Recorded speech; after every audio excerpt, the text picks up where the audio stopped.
A revolta de Beckman foi uma das revoltas nativistas ocorridas no Brasil colonial. Entende-se por nativistas todas as revoltas que não pretendiam separar-se de Portugal, mas solucionar problemas que as autoridades locais não tinham interesse em resolver. A revolta de Beckman foi uma delas, ocorrida no Maranhão, foi resultado de diversas causas que geraram profunda insatisfação de fazendeiros e comerciantes, revoltados com a má administração colonial. Os revoltosos chegaram a tomar a sede do governo, mas acabaram sendo presos e executados cerca de um ano depois. Vamos ver os antecedentes. A economia maranhense no século XVII, a economia era agrária e extrativista. O algodão era a principal base econômica. Produzia-se também açúcar e fumo. No extrativismo destacavam-se as drogas do sertão, por exemplo, salsa, urucum, cacau, baunilha, castanha do Pará, etc. Para tentar desenvolver a economia, o governo português criou uma companhia de comércio, a única autorizada tanto para importar escravos e manufaturas e até alimentos da Europa, quanto a exportar a produção agrária local. Os preços eram tabelados, ou seja, não poderia ser cobrado um preço maior do que o da tabela. Isso na teoria, na prática foi outra coisa.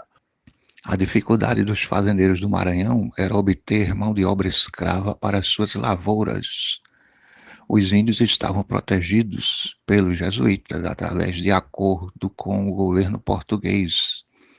Restava a mão de obra negra através do tráfico transatlântico, mas isso dependia do fornecimento pela Companhia de Comércio do Maranhão, que havia assumido o compromisso de fornecer anualmente no mínimo 500 escravos.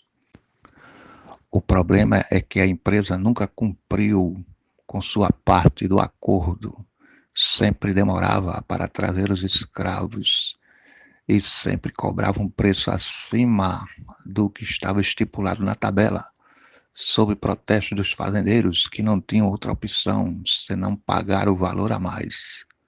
Além de escravos, a companhia também deveria fornecer tecidos e outros manufaturados europeus, além de alimentos tais como bacalhau, vinho e farinha de trigo. A companhia também atrasava as entregas e fornecia produtos de má qualidade. No caso de alimentos, muitos já chegavam estragados. A companhia também tinha o compromisso de exportar a produção local para Portugal. Da mesma maneira, deixava a desejar, atrasava as entregas e desagradava a todos. Outra causa, os jesuítas e os indígenas. Os fazendeiros também não tinham como usar a mão de obra indígena, pois era proibida. Entretanto, os jesuítas, ao ensinar os índios as técnicas agrícolas, aproveitavam-nos para produzir as drogas do sertão, fato que irritava profundamente os fazendeiros, os quais, como se fosse uma vingança, eventualmente contratavam caçadores de índios para invadir as missões e capturá-los de maneira ilegal. O desinteresse do governador também foi outra causa. Era outra reclamação. O governador Francisco de Sá Menezes passava mais tempo em Belém do Pará, onde residia, do que em São Luís. Ele não demonstrava interesse em resolver os problemas do povo maranhense. Em seu lugar, governava o capitão-mor Baltazar Fernandes, comandando um pequeno destacamento. Havia uma insatisfação geral. Os fazendeiros reclamavam porque faltava mão de obra para a lavoura. Os comerciantes reclamavam da demora da chegada das mercadorias importadas. Os fazendeiros e comerciantes reclamavam do tabelamento de preços que não era cumprido. Os caçadores indígenas reclamavam da lei que proibia a escravidão dos índios. A população reclamava da irregularidade do abastecimento de alimentos e da carestia dos produtos. As ações dos revoltosos No início de fevereiro de 1684, os irmãos Beckman, Francisco Dias Deiró e outros proprietários de terra, juntamente com alguns padres, espalharam bilhetinhos nas missas e panfletos pela cidade, atacando a administração de Francisco de Sá Menezes.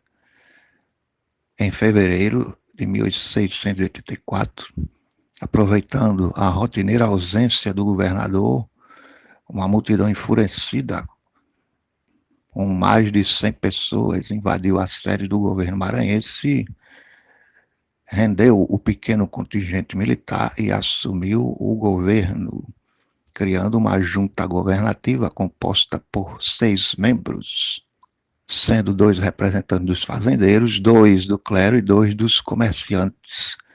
As principais decisões dessa junta foram expulsar os jesuítas, extinguir a Companhia de Comércio e declarar deposto o governador Francisco de Sá Menezes. O governo dessa junta durou pouco mais de um ano. Em maio de 1685, os portugueses enviaram uma esquadra e um novo governador, Gomes Freire de Andrade. As tropas portuguesas retomaram o poder local sem muita dificuldade.